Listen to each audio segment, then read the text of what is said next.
All right, welcome everyone. We are in week 5. We spoke last week about oral law and how the Torah works, where oral law comes from, why it's not a big game of telephone. We spoke all about that, and just give an idea. The Torah, Tanakh, the writings, prophets, where they fit in the bigger scheme of things. So now we're going to speak. We're going to hit about number of aspects of deriving the law. Where we derive the Noahide laws from. So we understand. We saw a lot of the main texts we mentioned, and how it shaped Torah. In outside of Israel, no question. We talked about chain of tradition, right? Chain of transmission and authority of how the Torah itself is interpreted. But now we're going to see. We're going to see how the laws over here, the Noahide laws, fit into this landscape. How they're going to be derived from the Torah itself. Because the reality is, people will say, hey, where is it in the Torah? I don't see anything specific in the Noahide laws. The Torah speaks about it. So we're going to see. We're going to see where it's, where it comes from, and and see how it fits into practice and exactly what we do. So up until this point, we've looked at the word mitzvah, right? How do we translate mitzvah? It's a commandment, right? Because the root of the word mitzvah is sativa, command, right? Siva means to command. But mitzvah can be best defined as well as an expression of God's will. In other words, what God wants for us, Jew or non-Jew, whether it's explicitly stated or intimate. In other words, it's inferred. There are different ways of biblical exegesis. So we'll have to see how these laws are learned. Right? And this is going to be true for the 613 mitzvahs given to Jews and the seven Noahide laws. Right? All these things, what's the purpose? Purpose is to draw us closer. Draw us closer to God. Now, the Noahide laws themselves, not explicitly stated in one place in the Torah, and many of the laws of the Torah not in one place. They're spread out. But they're communicated in a number of ways. In a number of places before God gives the Torah on Sinai. And they're derived from mitzvahs given after Sinai. So we're going to have to see exactly how this works. So now let's look before the Torah was given. There were a number of commandments that were given to all mankind. Right? They were given to all mankind, i.e. via Adam and Noah. And then they were passed down. Right, first example, Genesis chapter 1, verse 28. God blessed them. God said, be fruitful and multiply. Fill the earth, subdue it. Rule over the fish of the sea, birds of the sky. Every living thing that moves on the earth. Genesis chapter 2, verse 24. Therefore, a man shall leave his father and his mother, cling to his wife. They shall become one flesh. Now you see clear as one proof, besides book of Leviticus chapter 18, that would show that homosexuality is forbidden. Why? Because the Torah here states clear. Right? Genesis chapter 2, verse 24. A man's going to leave his father and his mother, cling to his wife. Doesn't say he's going to cling to another man or a woman to another woman. Right? That's pretty clear. Genesis chapter 9, verse 4. But flesh with its soul, its blood, you shall not eat. Again, universal. Genesis chapter 9, verses 4 to 7. However, your blood belongs to your soul. I will demand of every beast. I will demand it, but a man of every man for that of his brother. I will demand the soul of man. Whoever sheds the blood of man, by man shall his blood be shed. And you shall be fruitful, multiply, teem the earth, and increase upon it. Genesis chapter 4, chapter 9, verses 4 to 7. Now, these commands, were they given to? Right? Seemingly they're given to all men. Right? All mankind. Progenitors of what we would say the human race. Now, there are other commandments God gave to Abraham right up until the Exodus from Sinai. Genesis chapter 17, verse 10. What does he command Abraham? The mitzvah of circumcision. Right, even though that was given later as well in the book of Leviticus. Nonetheless, there are many further commandments given in Egypt prior, during the liberation, right, when they came out. If you look at Exodus chapter 12, chapter 13, there are a lot of laws, Passover sacrifice, other mitzvahs, right? So even not the book of Genesis, right? Before and after giving of the Torah, there are mitzvahs. But not all expressions of divine will over here directed to all people. And this is something people make a major mistake. Major mistake. Someone once told me many years ago, if you look at Genesis chapter 2, beginning of chapter 2, what does Genesis chapter 2 speak about? Shabbos. So this non-Jew tells me, see, Shabbos for non-Jews. Forget about the Talmud. The Talmud says non-Jew keeps Shabbos like a Jew. They're liable for a death penalty. So we'll speak about that. Right, we'll get to the holidays, and all that.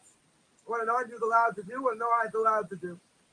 Right? The reality is, the first and third part, look at Genesis chapter 2. Shabbos given all mankind. Now it's true. There's a command for Shabbos here. But if you look at Exodus chapter 20, God gives the Torah to who? To the Jewish people. God says you got to keep Shabbos. So there was a general command in Genesis chapter 2. That command just means that Shabbos is created. Not that it was given to all mankind. But we'll make that mistake. Because by chapter 20, it says clear. It's given by God to the Jewish people. Right? It's one of the three signs that make the Jewish people, that distinguish them between Jews and non-Jews. One of them is Shabbos. It says it's a sign between God and the Jewish people. One of them is phylacteries. Fillings, a sign between God and the Jewish people. Third thing is circumcision. There's also a sign. So, even though you tell me, in theory, that, well, wasn't it given to all mankind? It wasn't. Not my book, it just says God created it. He rested on the seventh day. Doesn't say if he gave it to anyone. Right? It states clear. God created, very good. But God rested. But you need the command in Exodus chapter 20 to tell you it's given to the Jewish people. That's pretty clear. So, all these expressions are not directed to all people. And I'm not going to listen to people going to say, yeah, this applies to us. Oh, this applies. I heard someone last week incredulously slipped in, about kashrus. In Shabbos, yeah. Some people, the person said, some people will say, non-Jews can't do it. Ah, that's a misnomer. That's a misnomer. No, it's not a misnomer. It doesn't apply to non-Jews. Kashrus, we mentioned, doesn't apply to non-Jews. Because if it doesn't affect them in a negative way, i.e. if they eat creepy crawly things, doesn't affect them, then why would they do it? No benefit. Right? But to say, oh, no one holds of it. Oh, it's a misnomer? No, it's not a misnomer. Non-Jews don't do it. They shouldn't do it.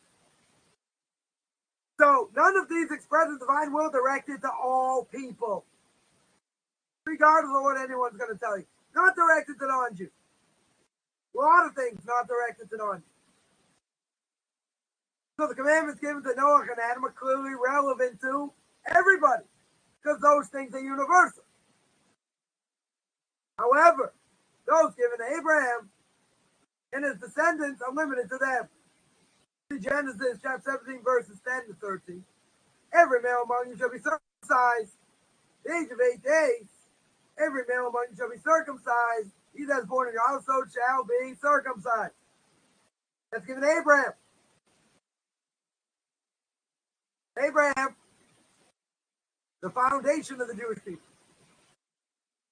The Ramchal says in Derech Hashem, right? He's the source. He 100% is the source.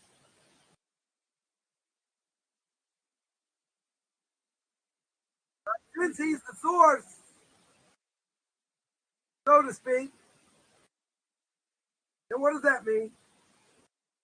So it means that everything stems from him. Everyone else is a function of him. They came out of him, i.e. Isaac. Jacob, he passed that down. So by passing it down, he passed down those mitzvahs that belong to the Jewish people, the future Jewish people. Circumcision doesn't belong to none. Now, some people will say, difference of opinion among the doctors every so many years. It's good against cancer. It's not good against cancer. Bottom line is, God says take it off. The only part of the body that was created, certainly for Jews, that we don't need.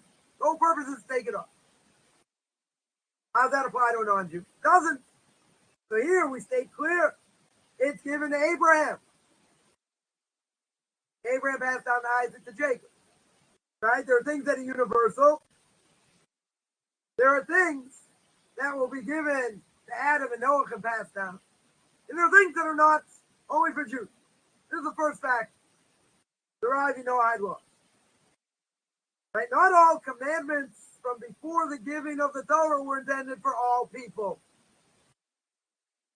Right? You can say a lot of the players before the Torah was given, you'll say they weren't Jews. Maybe they were Noahides. Right? Or Talmud says they kept the Torah before it was given. That has to be understood. But not everything was given to non-Jews. Some are universal. Others are only for families of the descendants of the patriarch of the Jewish people, i.e. Abraham, Isaac, Jacob. Now, the last time I checked, if you wanted to join, the Ramchal says in Derech Hashem, you could have joined the Jewish people by the door of Floga, by the generations of dispersion, by Tower of Babel. God had mercy. Anyone who wanted to join, they could have come to Mount Sinai. Up until Mount Sinai. Up until after Mount Sinai is over. If you want to join, you got to convert. But who says all the commands, before they give you Torah, are universal? They're also given to non-Jews. There's some that are, some that aren't. Right? And that we have to know. That we have to understand. Now, there are some commands that are recorded before Sinai, not always given before Sinai. Because they were recorded doesn't mean they were given. It could have been given later. Right? It says in Genesis chapter 32, verse 33, therefore, until this day, the children of Israel did not eat from the displaced sinew of the hip socket, i.e. Gidon Noshe, as it's called. For he struck Jacob's hip socket on the displaced sinew. That was Yaakov fighting against the angel of Esau. Fighting against this angel. And at the end, the only thing he could do was displace his hip socket. The sinew on his hip socket. Now, we understand that to mean that Jews are prohibited from eating the sciatic nerve. Right, sciatic sinus. That means that when they kill animals, when they ritually slaughter animals, The hind quarter of the animal is sold to an onion. We don't, there is such a thing called trabery, of getting out all the sinews, but it's a complex thing. Very few people today know how to do it. So they take a loss on that part of the animal. We don't eat that part of the animal. So there's a prohibition of eating the sciatic nerve, sciatic sinews over here. But there's an issue. It's a little bit strange. Why? The Talmud says, what does the Torah tell me? The Torah says, until this day, the children of Israel. They weren't children of Israel yet. Even, you could say literally the children of Jacob was called Israel. But it says the children of Israel. Now, Jacob would not have his name changed until later. Right? That's the question. How can you say children of Israel? Even if Jacob's name is changed, that's later. It's not now. Not at this point. Well, after the events are discussed over here. So what's going on? So Talmud asked the question, and what's the conclusion? The commandment against eating the sinu, i.e. the sciatic nerve, was given to Mount Sinai. Okay, it was given to Mount Sinai. So why does it say the Jewish people cannot eat the sciatic nerve from what happened to Jacob in the fight with the angel? So it's prohibited as a commemoration of Jacob's struggle. And therefore, what does Moshe Rabbeinu do? Moshe Rabbeinu records the mitzvah in its relevant place in Genesis. That's where it's commemorated, but that's not where the mitzvah is given. The mitzvah is given later. It's written down later. So then the Torah tells me, therefore, until this day. What does until this day mean? Same reasoning. So what's the second factor here? In the Noahide laws, not all mitzvahs written before Sinai, i.e. Exodus chapter 20, are necessarily commanded before the revelation Sinai took place. In other words, the command could have been given later. Oh, so now you got to tell me, why is it repeated? Maybe circumcision is repeated because of certain aspects of the mitzvah that weren't given. Right? Or you tell me it's only given to Abraham and his descendants, right? Most likely the reason. But not everything before Exodus chapter 20 were necessarily commanded before this. Right? That's the second factor here. So another thing is, God expresses his will, usually in a clear manner. Even though there are a lot of details missing, the command is pretty clear. However, God's will can be derived also by implication. For example, God tells Noah he's going to destroy the world on account of it being filled with robbery, and having corrupted its way upon the earth. Genesis chapter 6, verse 11 to 13. Right? So there's going to be an implication here. What's the implication? The implication is robbery and corrupting its way is forbidden, is disgusting, and you're going to get punished. 100% you're going to get punished. Right? You're going to get punished over here. Now, what are the exact parameters and boundaries of these two issues? Right? That we can understand what God wants for his creation. In other words, there are other places where God's will is implied. Implied means it's not direct. It's indirect. So this is the third principle, understanding the Noahide laws, that they're not directly commanded, but rather implied by the history of God's relationship with man. So you say, okay, the rabbis learned out like this. How are we going to see the implication? Because trolls going to be out there. They're going to say, hey, Noahide laws are not there. They're not explicit. Well, some things are explicit, so that's not true. There are other things you can learn out by implication. So when we learn it out by implication, we understand there's a history here. There's a history between the relationship between God and man. So we can understand it that way. Now, even though there are some laws that are given over either explicitly or by implication, they can also be repeated. They can be repeated by God when giving the Torah on Sinai. against murder, theft. And you also see by be fruitful and multiply, that wasn't repeated. Something's not repeated, something's not. So now there's an obvious question. And the question is, if the universal laws were already incumbent upon man, why would I repeat it in Mount Sinai? Things are not repeated for no reason. Right? We don't need repetition over here. And if there's a need for repetition, why are they all repeated? You should tell me, if it's so important to be repeated, repeat all of them. But that's not the case. Not all of them are repeated. Now, the rabbis go into detail, going through this question. And they use examples. By looking at specific cases. And they derive only conclusions that make sense, consistent with the rest of the Torah. Right? What does that mean? You see that there's a mitzvah applied to Noahide, and it's repeated on Mount Sinai. Why? Because it's going to apply to Noahide and Jews. There's a mitzvah applying to Noahide, not repeated, in Mount Sinai. And so why they repeat it? Because they apply only to Jews. Right? They're only going to be applied to Jews. They're not repeated.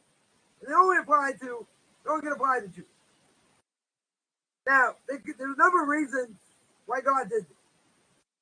Again, if the Noahide laws are universal, then all right, to give it stamp of approval, so you repeat them in Mount Sinai.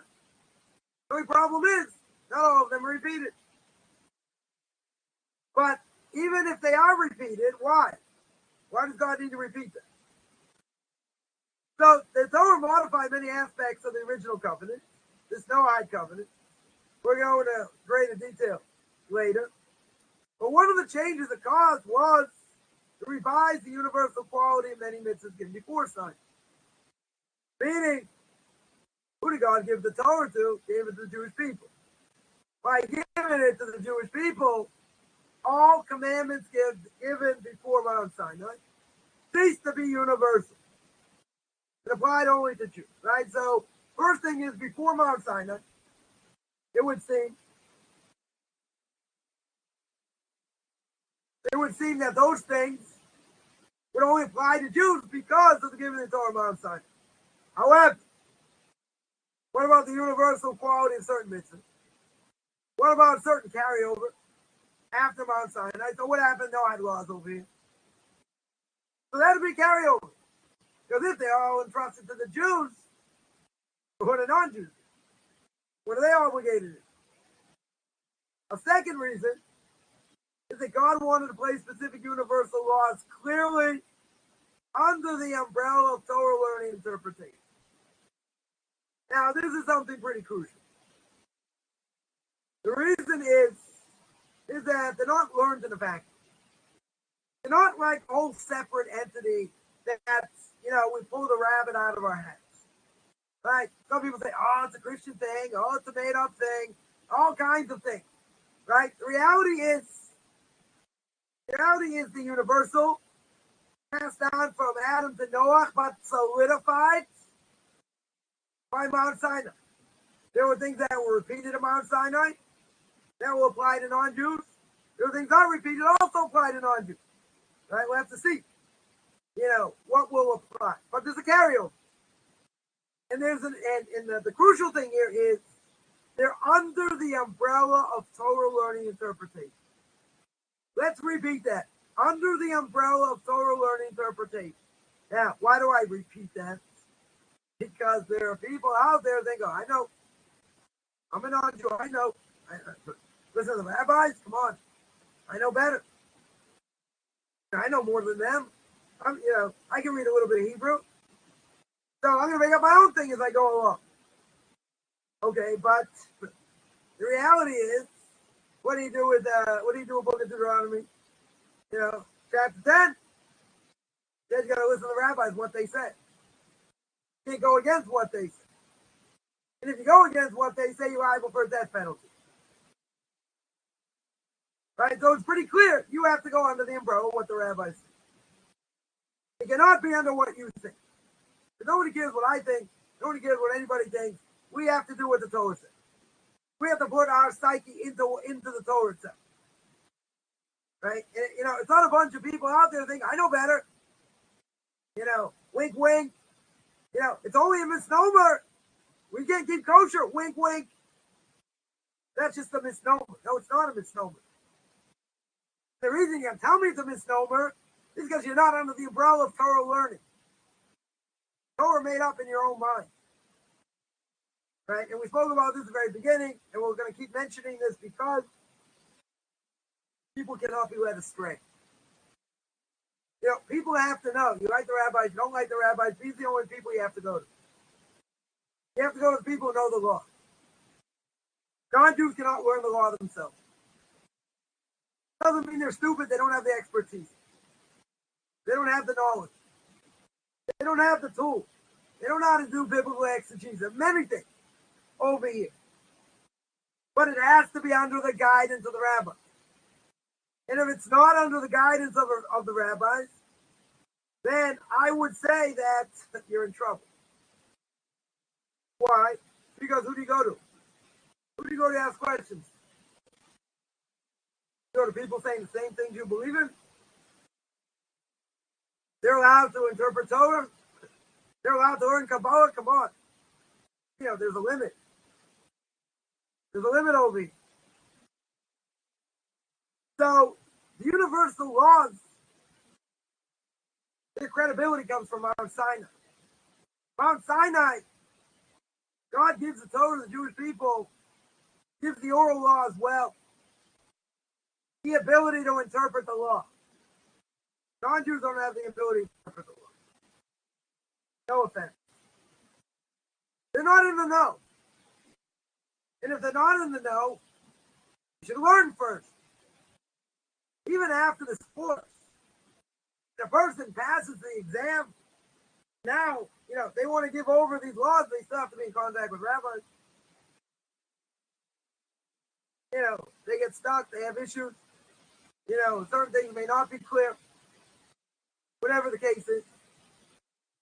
We're not making them super duper people over there. They can answer whatever they want.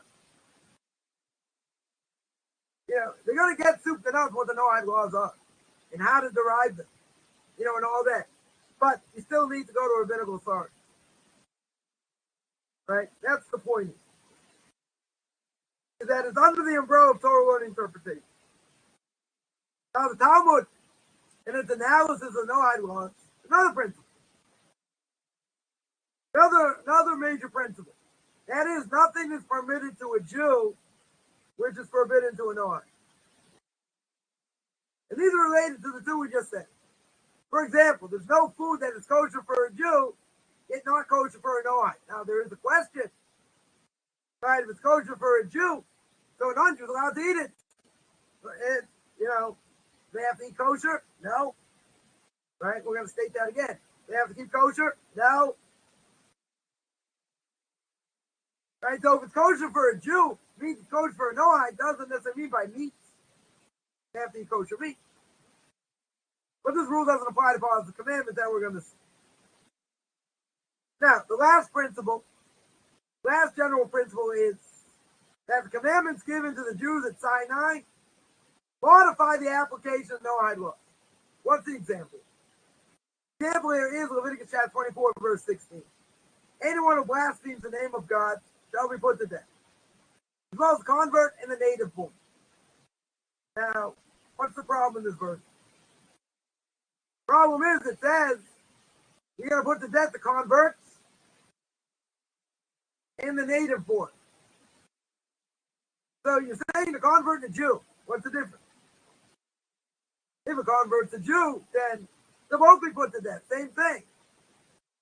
So what's the verse talking about? Those who curse God. Right? Pretty clear. Now, God has many names. What's this verse telling me? That a person's going to get the death penalty, the one who curses God's true name. But if a person blasphemes lesser names, prohibited, definitely prohibited, But a native-born Jew and a convert are not put to death for doing so. They're put to death for saying a certain name of God. The other name's forbidden, but they're not put to death for it. Now, the Talmud was also bothered by the phrase convert and the native. Now, we're not talking about non-Jews. We're talking about non-Jews. Right? It's talking about both Jews. Why? Because it's talking about something that was given to Mount Sinai. So now the question is, why does the Torah tell me it only applies to converts and native-born Jews? Right? What's the difference? It's coming to exclude Noahide. Noahide's not going to be liable here. And Jews are executed for cursing one of God's true names. Not executed for cursing lesser names. But Noahides are going to be executed for cursing even lesser names of God. Right? So you have to see that we'll see statements, made in the Torah that begs for interpretation. We need an explanation. Why tell me over here the convert and the native born? Same thing. Seemingly same thing. Right? Convert's not necessarily native born, okay. But if they're considered Jews like a native born, so why are there different penalties here? The Talmud tells me that's the case. Right? That's the third point. Now, how does this work? How do we apply these? So, the Torah has to be filtered through these principles. Now we're going to see a certain structure. But now something also crucial. It takes tremendous scholarship, intense knowledge of the text methods involved to derive all the laws, i.e. biblical exegesis, in order to do so. A non-Jew's not going to learn this on their own. It's just not going to happen. There are a lot, if you go through, there are 4 pages of Talmud discuss this and a few other places. But a person has to know how to learn. You have to know where the halacha derives from. And the problem is, who discusses all these laws? The Rambam. Many other early commentators, later commentators don't touch it. So you have to hunt, you have to sift through, you have to see. This applies, that applies, it doesn't apply. Right? It has to be done through proper scholarship and intense knowledge. Now, there are people out there that A, don't have the scholarship, and B, certainly don't have intense knowledge. So they say all kinds of things that aren't true. Right? Wink, wink, back around, wink, wink. That's a misnomer. Non-Jews can keep kosher. Person doesn't know Aramaic, can't learn. Doesn't know how to learn himself, guaranteed. Guaranteed. So I'm going to take a person like that and take what they say seriously? I don't think so. If they're just quoting things, and the Torah they're quoting is good, okay. I don't have an issue with that. But if someone says, wink, wink, it's a misnomer, what does that tell you? That tells you they want to do more than a regular Noah. They're telling you, I don't have to listen to rabbis over here. I can do what I want. I can keep Shabbos to whatever extent. I can keep kashrus. Not a problem. Right? You need scholarship and intense knowledge. You have to know how to derive laws, how it works. If you're on the outside looking in, you don't know how it works. It takes a long time to understand how it works. Years. Plenty of years. To see how it's extrapolated, what the final law comes out, disagreement of opinions, how we learn. This is intense. This is intense. This is what people do. They learn in Yeshiva, they learn when they're married. That's what they learn. That's what Talmud's all about, give and take. Who said what? What do they disagree on? What practical ramifications? Non-practical ramifications. Right? it takes time. It takes a lot of knowledge. And these laws are more complex. Because the Talmud, in many, in a number of places here in Sanhedrin, doesn't give a final verdict.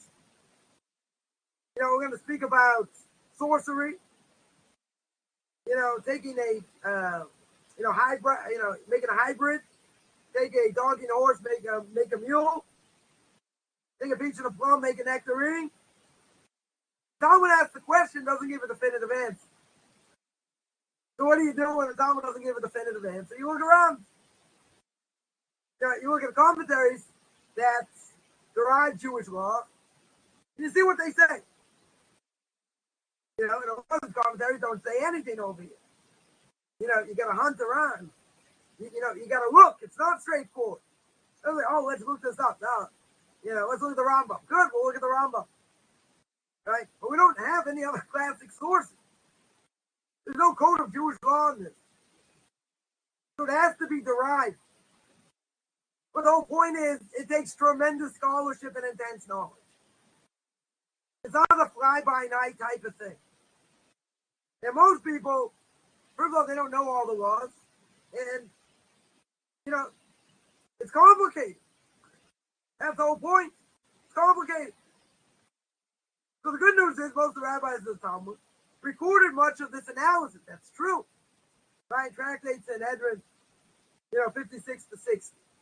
It's true, a lot of it's recorded. The problem is, not all of it goes according to Jewish law. Why not? Because it's not derived in the end. How we hold. It's a whole question. It's left up as a question. There are some things that are clear-cut, but there are a number of things we're going to see. Not so clear-cut. I remember years ago, I was giving classes according to the Parsha. Torah portion of the week and what applied, to non-Jews and how to look at things or whatever. That was work. It was work because I had to hunt around, and look up different things to see if it applied, it didn't apply. It's a long thing over here. It's not something that, take me 5 minutes. Oh, I know that.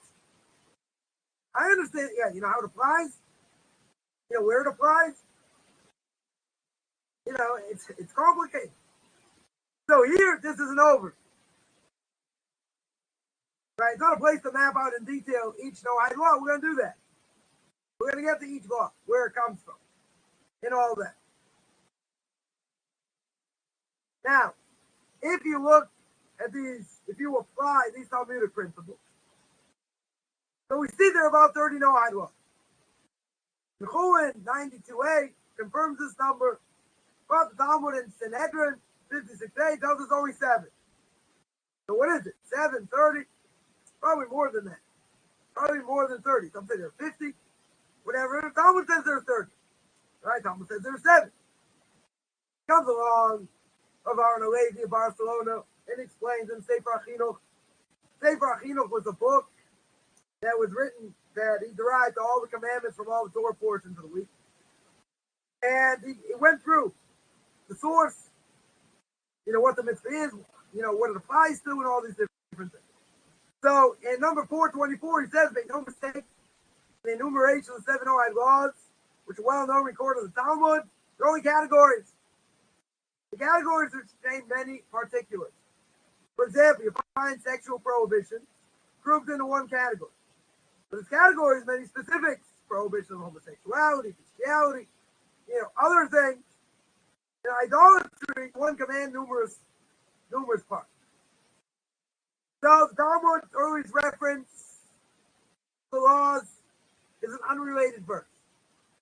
Unrelated verse. Genesis chapter 1, verse 29. God gave every tree to Adam for food. What did God say? Every tree that has seed-bearing fruit, you can eat for food. It shall be for you for food. And Genesis chapter 2, verse 16. And the Lord God commanded the man, saying, of every tree of the garden you may surely eat. One tree you're not allowed to eat, the tree of life. Sorry, the tree of knowledge. Now, if you look at what it says over here, the repetition. The repetition is a little bit strange. First of all, the Torah never repeats itself without without a reason. So now, you have to tell me, okay, the Torah is coming to add something. What's the Torah coming to add?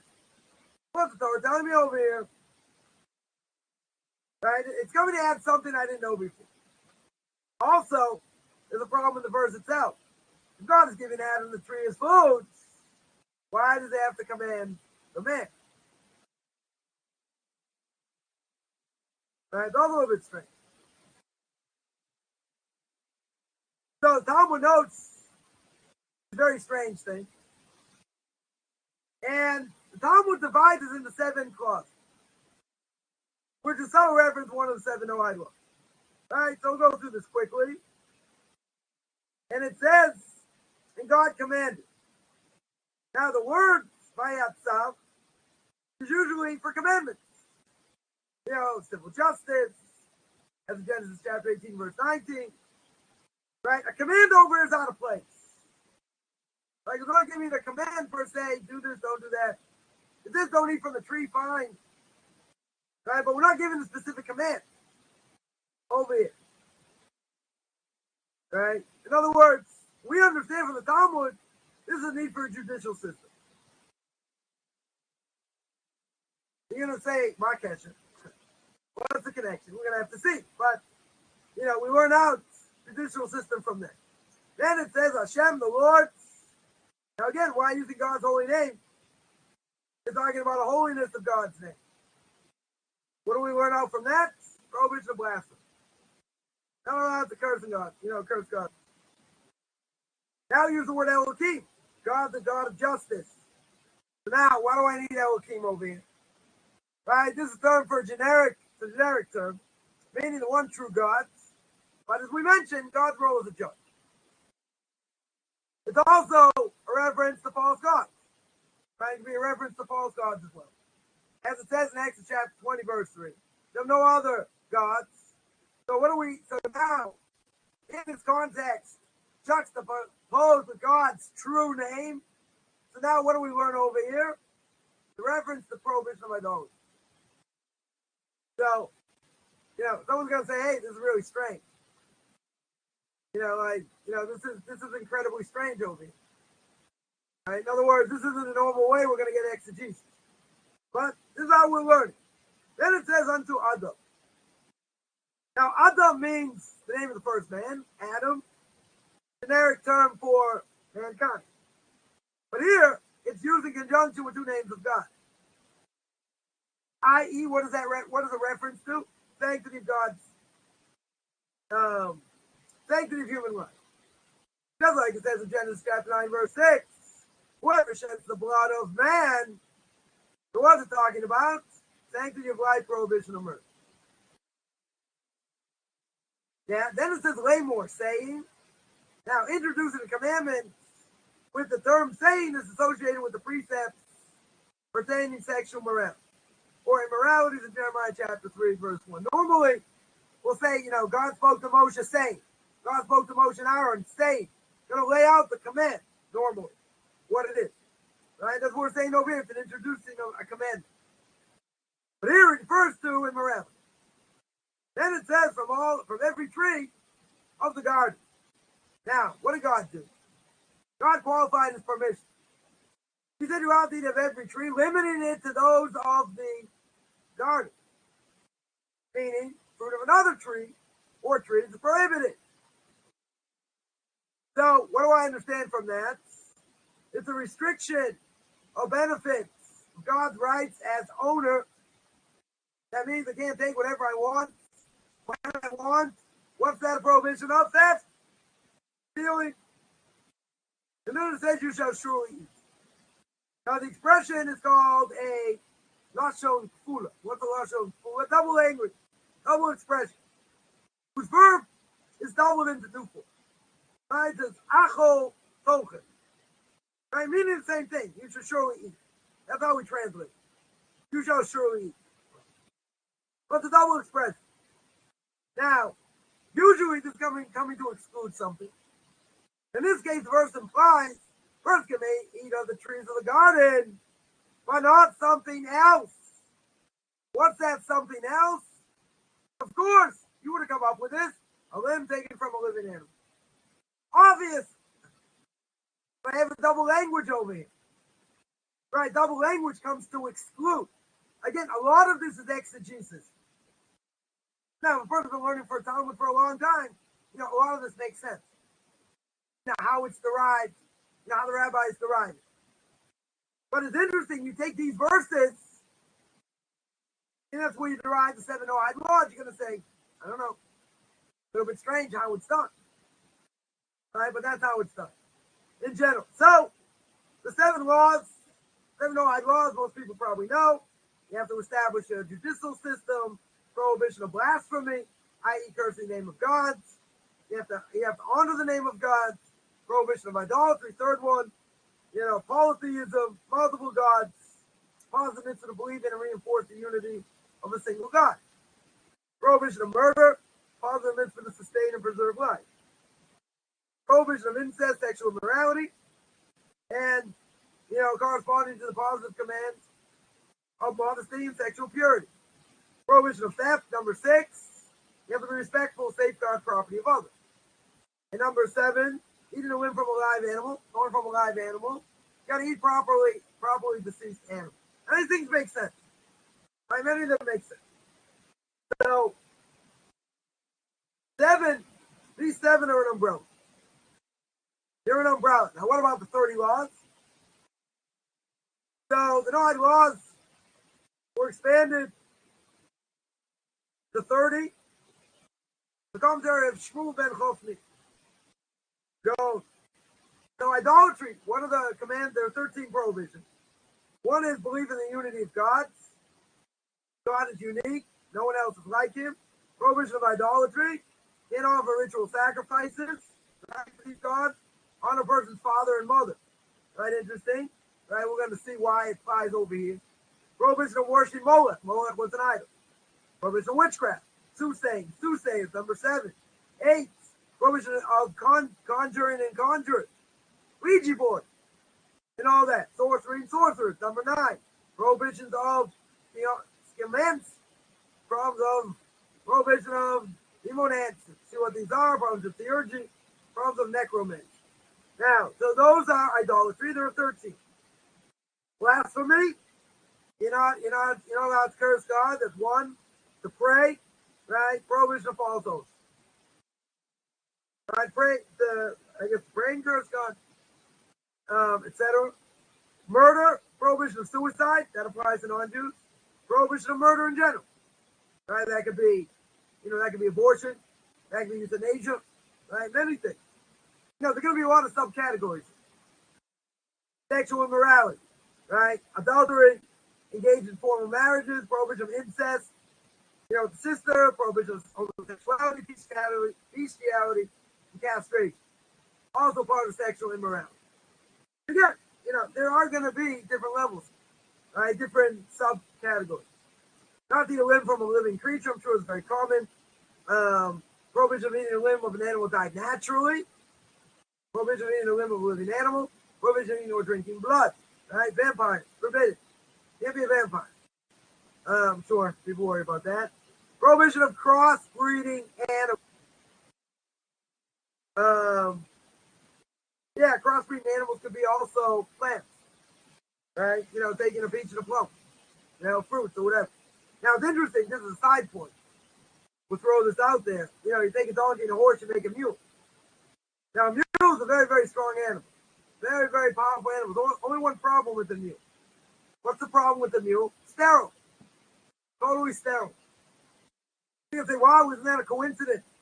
Yeah, it's a very interesting coincidence because you're not allowed to play with creation. Who said you're allowed to play with creation? God doesn't stop you.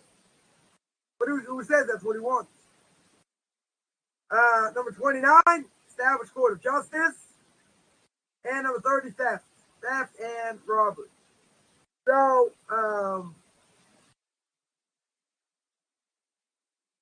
here, then he goes to, all these other things of idolatry, etc. Again, prohibition of idolatry, offering child to Molech, divination, right, form of ancient divination, Eonian divination, form of soothsaying, I guess not to interpret omens, sorcery, sorcerers, witchcraft, charms and incantations, not to consult mediums, not to consult oracles, prohibition of necromancy. Again, some of these are going to be, we're going to break these down.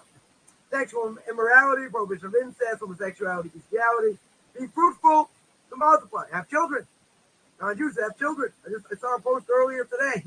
Fathers of mine, someone says, someone puts out there and says, I have my right to the woman, obviously. I have a right not to have children. Right? I don't want to hear anything from anybody. It's my right, it's my choice. Okay, but according to Noahide laws, women should have children. They can't have children is one thing. Obligation to populate the world. I've been mentioned earlier in one of my classes, I mentioned that, this is a natural thing for women. I would say this is totally unnatural. For a woman to say, I don't want to have kids. I can understand having kids late, all the things that go with it. But, for a woman to say, I don't want to have kids at all, that's not the norm. Every woman, I would think, want to have at least one child, natural child, if possible. Have a continuation next generation. Right? So to see that and say, it's my choice, all right, it is a person's choice. It's not a natural choice.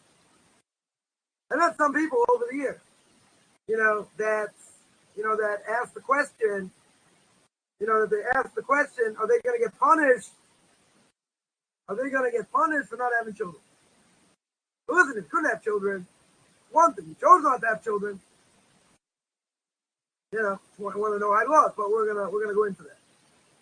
Be fruitful, multiply, not to grant legal recognition of homosexual marriages. Right? Can't sign off on a legal marriage. Right? Quote unquote legal marriage that recognizes homosexual marriage. Can't crossbreed animals. Cannot castrate animals. Can't graft trees. Murder. Right? Murder, striking a Jew underneath that category. Blasphemy, don't curse God on the Torah scholars. Study parts so relevant to Noahide observance. Theft, robbery, prohibition, study those parts of Torah only relevant to Jewish observance. Interesting. Right? It's also theft.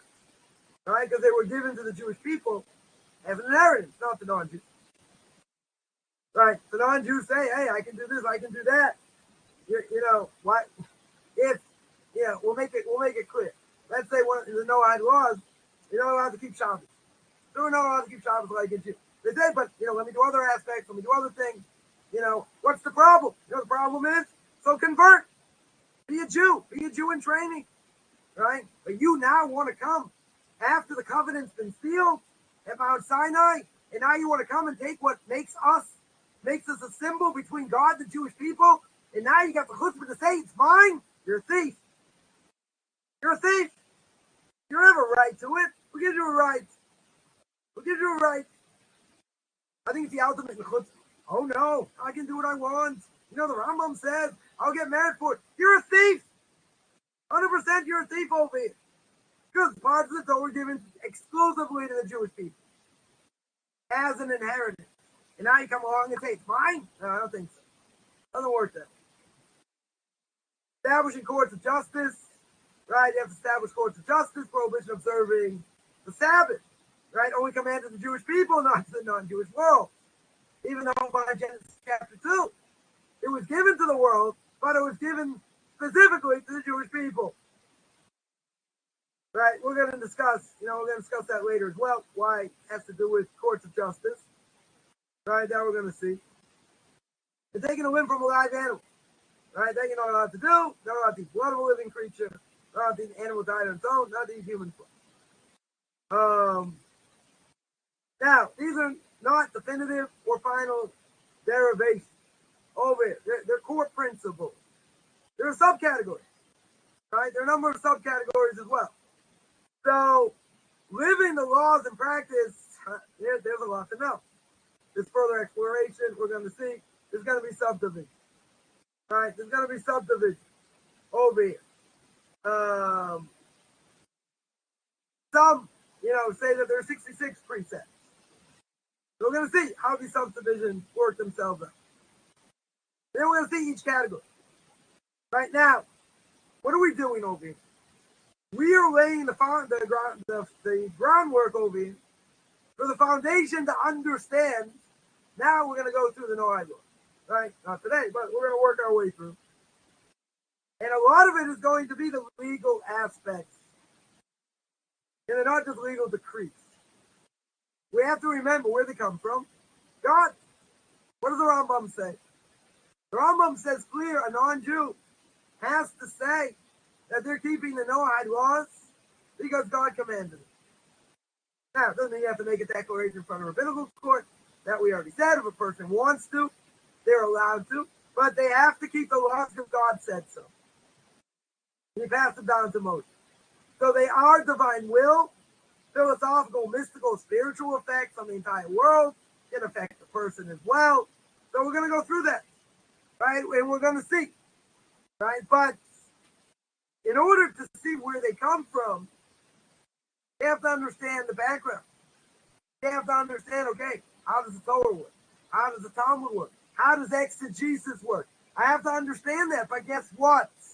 It's complicated. Absolutely, it's complicated, over here. So this course is God sent in so many ways because it spells it out in a platter, right? It gives people the information that they need.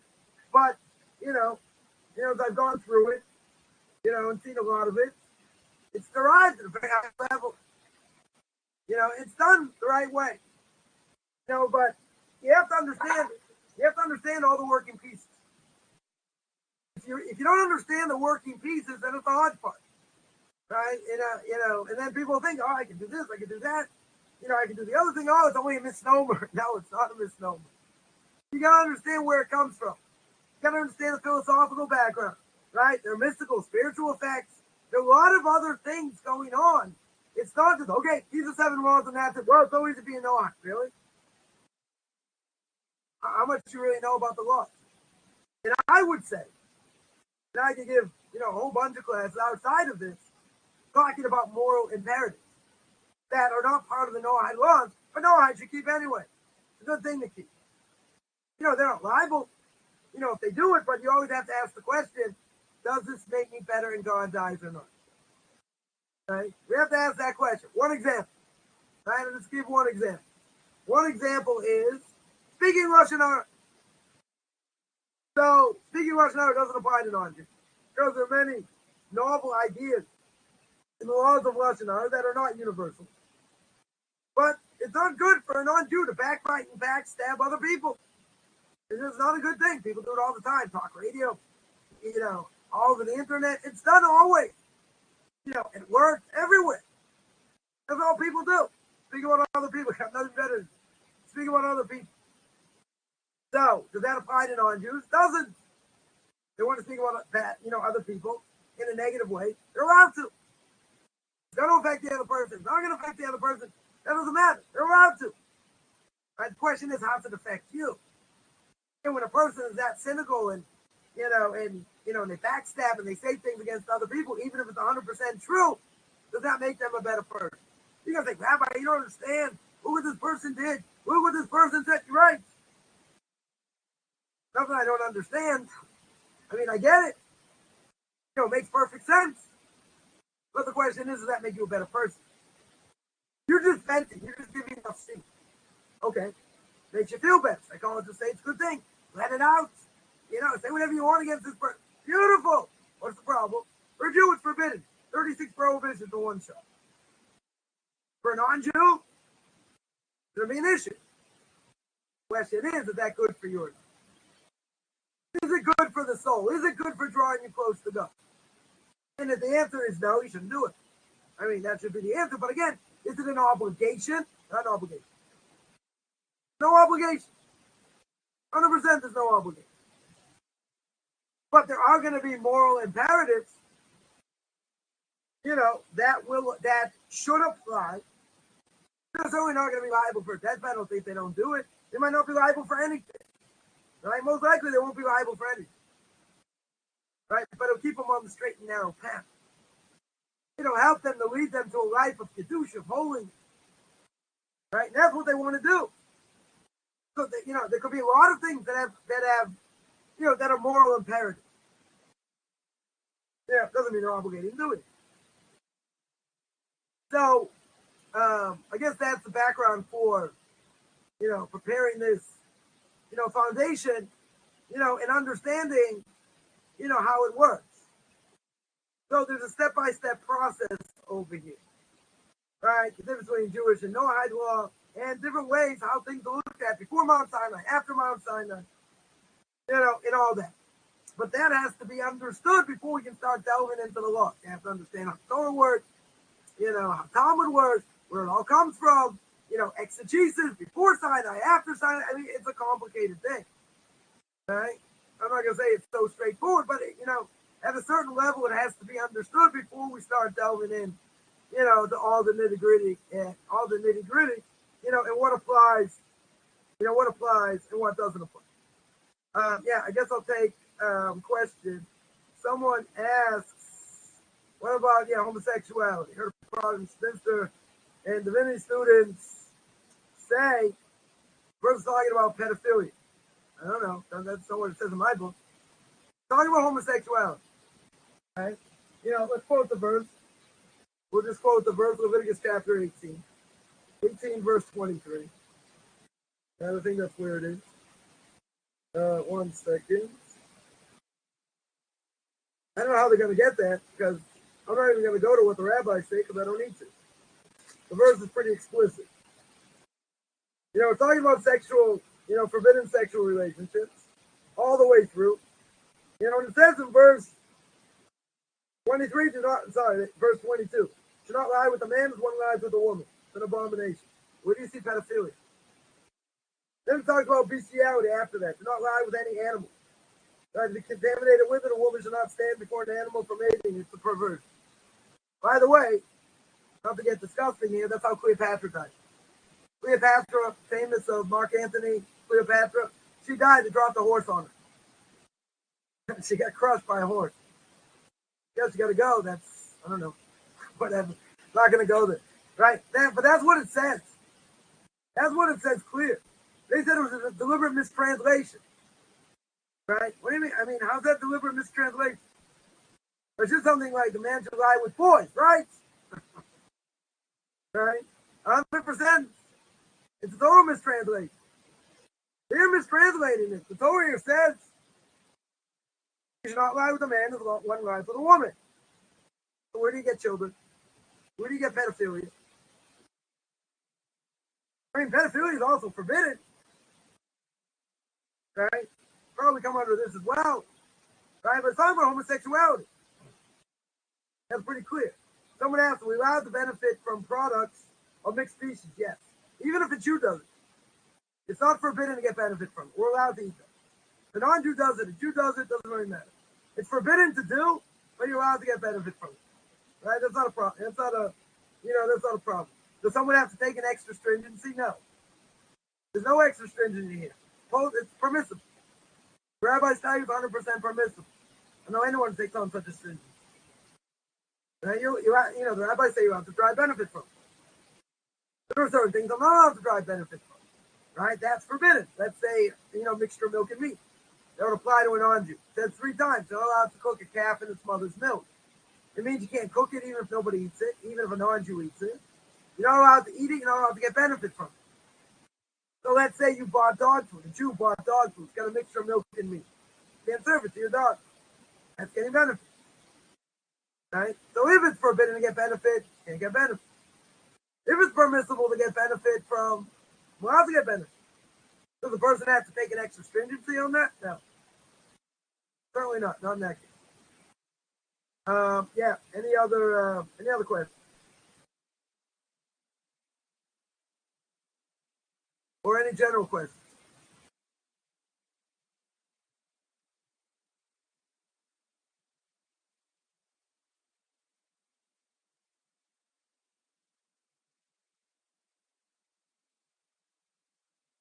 If there's no other questions, I guess then I'm going to sign out. Now, next Sunday, going into Thanksgiving, I don't celebrate, and who celebrates it. So it could be, maybe just push off next Sunday. We'll see. We'll see you on Sunday with the stories. But, people are traveling or whatever. I'm not opposed. I'm not opposed to giving a class on Sunday. I'm going to give one of my conversion classes on Thursday. So that's like sacrilege. And I always speak when I give that class, whatever the topic is, I'll speak about Thanksgiving, in general. So, I don't know if it's going to be a class or not, but, yeah, we'll take a survey. That's a good idea. Right? Are people going to be around on Sunday?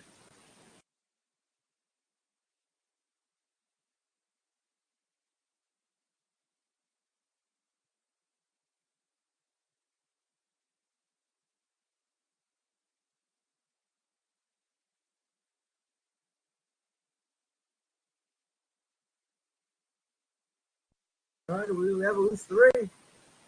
All right, so we have a class on Sunday, looks like. So I don't want to hear anything about turkey or football. We won't discuss it, you know. But whatever, we're going to hit all, a lot of these things also.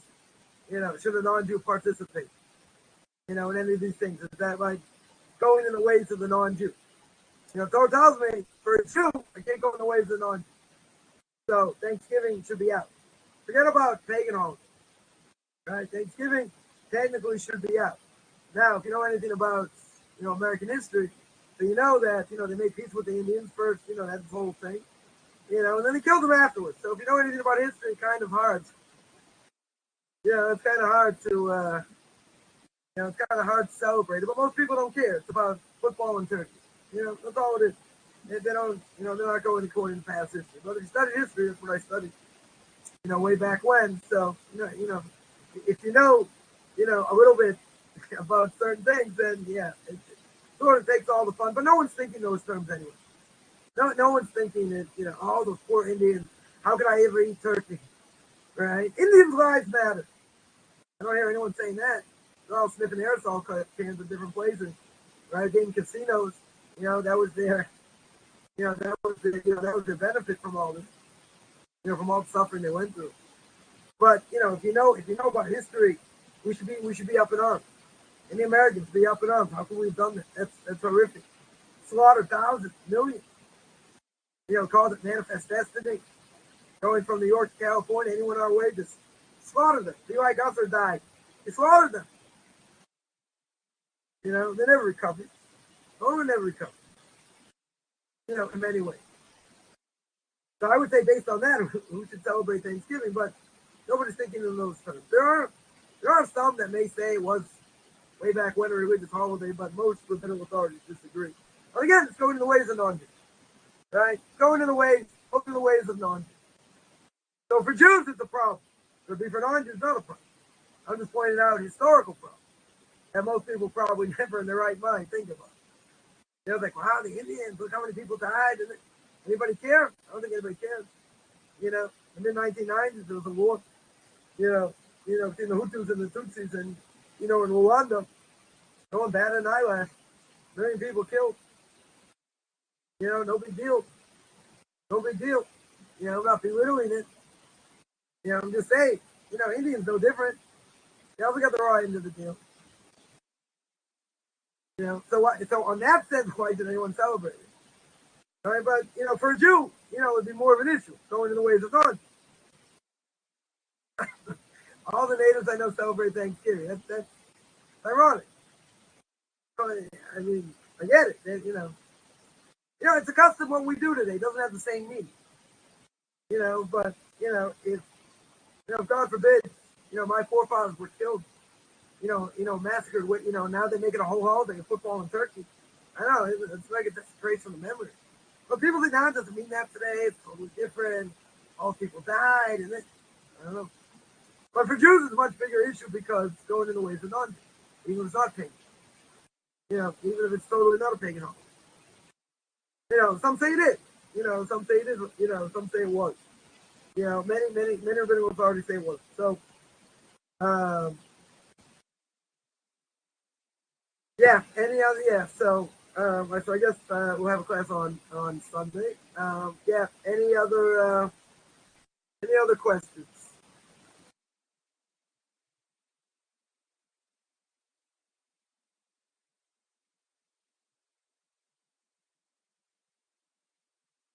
All right.